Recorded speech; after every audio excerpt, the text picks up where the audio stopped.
चलो 81 नंबर की एक गाथा है, वो पढ़ते हैं अपन।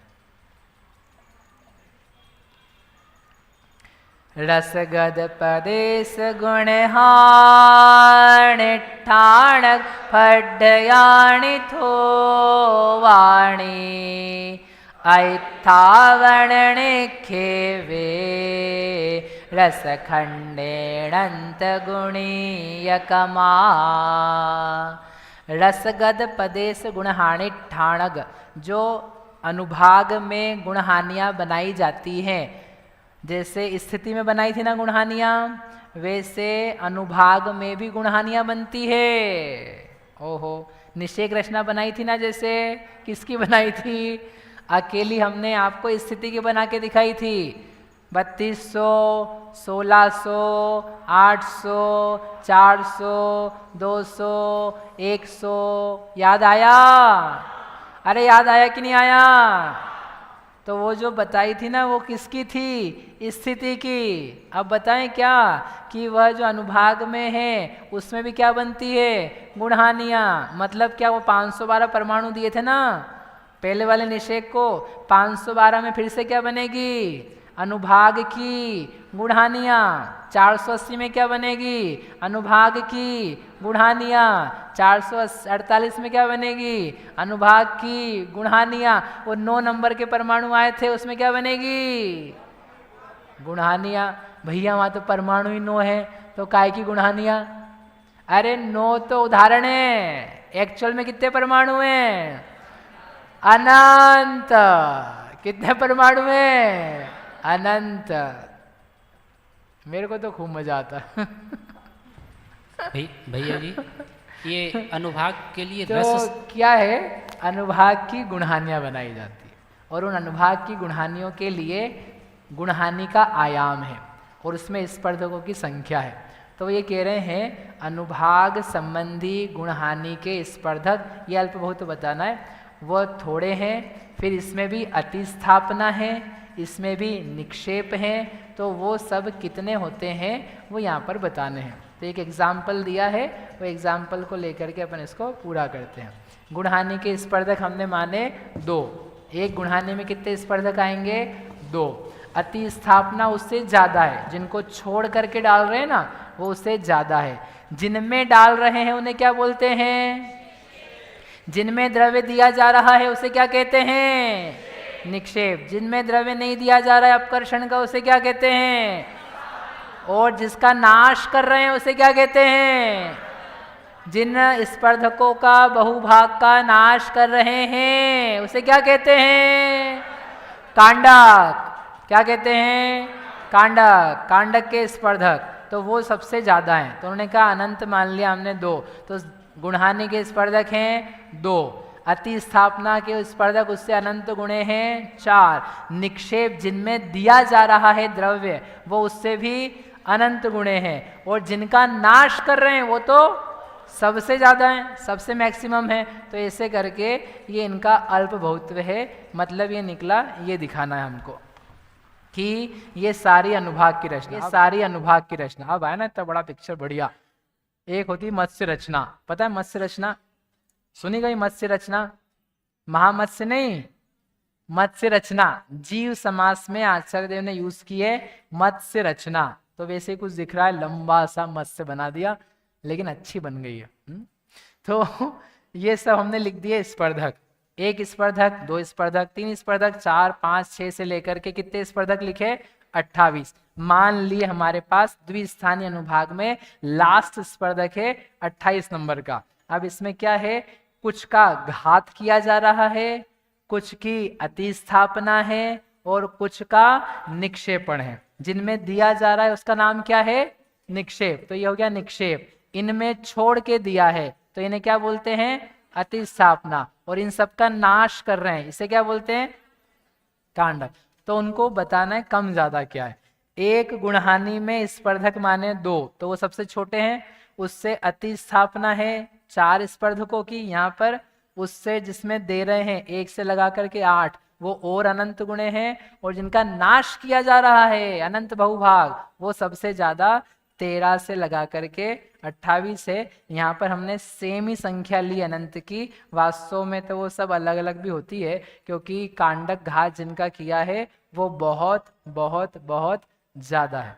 इससे अपने को ये भी समझ में आ गया कि जैसे अपकर्षण में हम अति स्थापना देते थे, वैसे अनुभाग में भी अति स्थापना दी जाती है। अनंत स्पर्धकों की दी जाती है, 2/3 1/3 नहीं करते हैं, अनंत स्पर्धक नियम से छोड़ने पड़ते हैं अति स्थापना के लिए। ऐसे करके ये अनुभाग कांडक घात के अल्प बहुत्व का स्वरूप है। हाँ, क्या पूछ रहे थे अब आप? अब इसमें बस अंतिम गाथा है अनुभाग कांडक घात में। अनुभाग के लिए रस शब्द आया है गाथा क्या आया में। है? गाथा रस, में हाँ, रस। रस। तो रस क्यों आया? क्योंकि रस में टेस्ट होता है। हाँ। टेस्ट, कड़वा टेस्ट, मधुर टेस्ट। तो टेस्ट आता है ना विपाको अनुभव। सूत्र में क्या दिया है? विपाको अनुभव। विपाक का, अनुभाग का अनुभव होता है तो टेस्ट आता है, तो इसलिए रस के नाम से अनुभाग को बोला जाता है। गाथा नंबर 82। पड़मा पुवर सादो चरिमे समये पसत इदराणम रस सत्तमनंत गुणम अनंत गुणहीणयम होदी। पडम अपूर्व रसादो। अब ये जैसे स्थिति सत्व बताया था ना, अपूर्वकरण के पहले समय से अपूर्वकरण के अंत में स्थिति सत्व कितना हो जाता है? फिर से अपूर्वकरण के पहले समय से अपूर्वकरण के अंत में स्थिति सत्व कितना हो जाता है? संख्यात गुणाहीन कितना हो जाता है? फिर से दूसरा प्रश्न, अपूर्वकरण के प्रारंभ में स्थिति बंध जो होता है उससे अपूर्वकरण के अंत में स्थिति बंध कितना हो जाता है? बोलो। बढ़िया। अब क्या बताना है हमको? अपूर्वकरण के आदि में जो अनुभाग होता है उससे अपूर्वकरण के अंत में अनुभाग कितना हो जाता है? संख्यात गुणाहीन अनंत। अनंत कितना हीन हो जाता है? अनंत गुणाहीन। लो, आप सबको पता था पहले से, वैसी गाथा लिखी। अरे लिखा है इसलिए अपने को पता है। पढ़मा अपूर्व रसादो, अपूर्वकरण के प्रथम समय में जो रस था, आहा, उससे चरिमे समये अंतिम समय में पसत्थ प्रशस्त प्रकृतियों का, इदराणम अप्रशस्त प्रकृतियों का, रस सत्तम रस की सत्ता, रस का अनुभाग का सत्व, अनंत गुणम अनंत गुणहीनयम, एक अनंत गुणा जा रहा है, एक अनंत गुणा हीन होता जा रहा है। किसका हीन हो रहा है? किसका हीन हो रहा है? अप्रशस्त का। किसका अनंत गुणा हो रहा है? प्रशस्त का। क्या जोरदार बात। बताओ, आपका रस बढ़ रहा है कि घट रहा है? लब्धि सार का रस बढ़ता जा रहा है कि घटता जा रहा है? सम्यक दर्शन कब प्राप्त होगा? कब प्राप्त होगा? कल सुबह प्रातः काल सूरज की पहली किरण के साथ।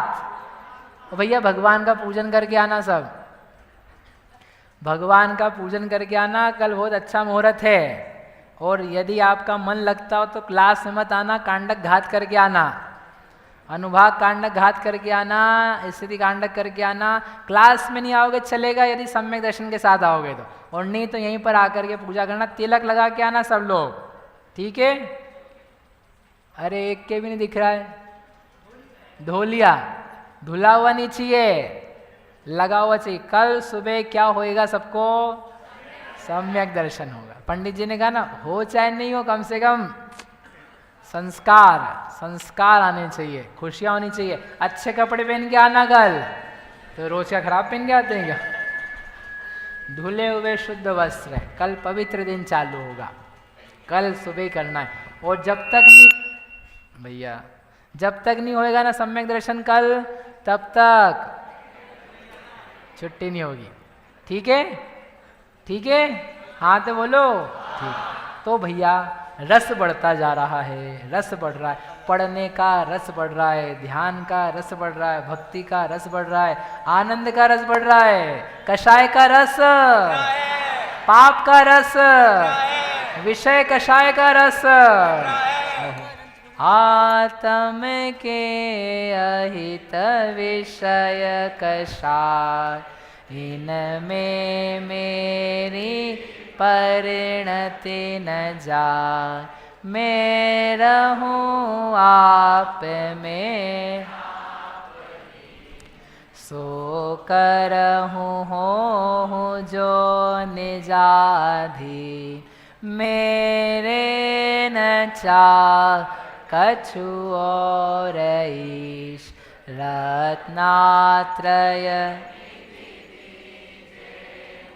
क्या चाहिए, रत्नत्रय, मेरे न चाह कछु और ईश, मेरी भगवान, सच्चे मन से बोलना किसी दिन जा कर के, वास्तव में भगवान मेरे न चाह कछु और, मेरे और कुछ भी चाह नहीं है। मैं क्या मांगू भगवान तुमसे, क्या मांगू मैं, क्या मांगू भगवान तुमसे, देना हो तो इतना दे दो, देना हो तो इतना दे दो, बनूं में सिद्ध समान, और मैं क्या मांगू, मैं क्या मांगू भगवान तुम, क्या मांगे, धन ना मांगू तन ना मांगू,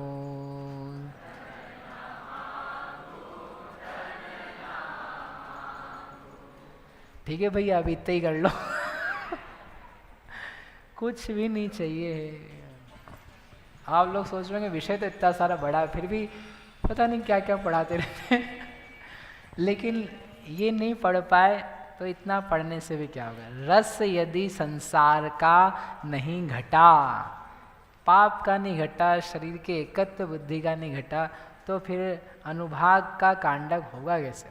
अपने पढ़ने सुनने से शिथिल होता है और विशुद्ध होने से, डूबने से, कल कहा था अवगाहित होने से, डाइल्यूट करने से वह टूटने के नज़दीक आता है। इसलिए इस प्रकार के परिणाम उज्जवल बने रहें, इसके साथ में अपना अपूर्वकरण का कार्यक्रम यहीं पर समाप्त होता है। उसमें ये कहा है प्रशस्त प्रकृति का अनंत गुणांत में, अप्रशस्त का अनंत गुणाहीन होता है।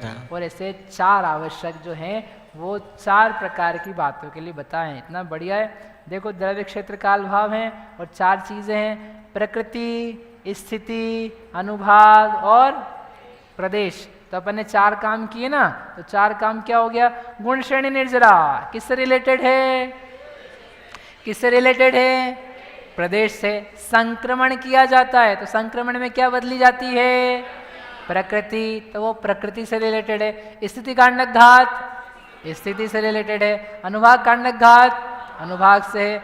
द्रव्य क्षेत्र काल भाव चारों प्रकार से कर्म को क्या कर रहे हैं, तहस नहस अफरा तफरी, सारी नावें बन रही है, ऊपर नीचे कर्म हो रहे हैं। आप तैयार हो जाओ, कर्म की हार और जीव की जो विजय है वो होने वाली है। कल सुबह मिलेंगे सम्यक दर्शन के साथ में। बोलो महावीर भगवान की। प्रश्न बाद में पूछना। चलो।